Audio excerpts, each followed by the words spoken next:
Դարեր շարունակ մարդկությանը հետաքրքրել է, թե արդյոք կյանք կա այլ մոլորակներում։ Տիեզերքի ապագայի հետազոտությունը հավանաբար կտա դրա պատասխանը, սակայն մինչ այդ գիտնականները փորձում են գտնել մեկ այլ կարևոր հարցի պատասխան. այլ մոլորակներ հասնելուց հետո ինչ ենք ուտելու այնտեղ։ Գրեթե 100 տարի Բիլ Թոլմաչովի ընտանիքը մշակել է այս հողատարածքը։ Իր խոսքերով, նրա վերահսկողության տակ է գտնվում հողի ընդամենը 25%, մնացածը հսկում է մայր բնությունը։ Այստեղ աճեցնում են բանջարեղեն, գազար, բամիա եւ լոլիկ։ Ապշեցուցիչ է, ասում է Բիլը, փոքրիկ սերմ է ցանում, իսկ 6 ամիս անց հավաքում հրաշալի բերք։ Սակայն ինչպես կարող ենք աճեցնել մթերք ոչ բարենպաստ կլիմայական պայմաններում։ Արիզոնայի համալսարանի գյուղատնտեսության ինժեներները մշակել են 5.5 մետր ջերմոցի նախատիպը, այն նախագծված է տիեզերքում բանջարեղեն աճեցնելու համար։ Բուսաբան գիտնականները մշակել են համակարգչային ծրագիր, որն արևային լույսի փոխարեն օգտագործում է ջրով ծառեցված նատրիումի գոլորշու լամպ, իսկ հողի փոխարեն հանքային սնուցիչ լուծումներ։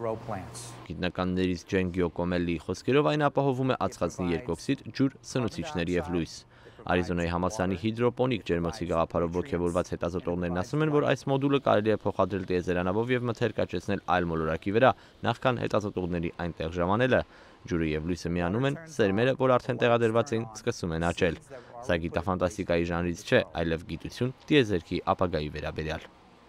Արսեն Խարոցյան, Ամերիկայի ձայն, Վաշինգտոն։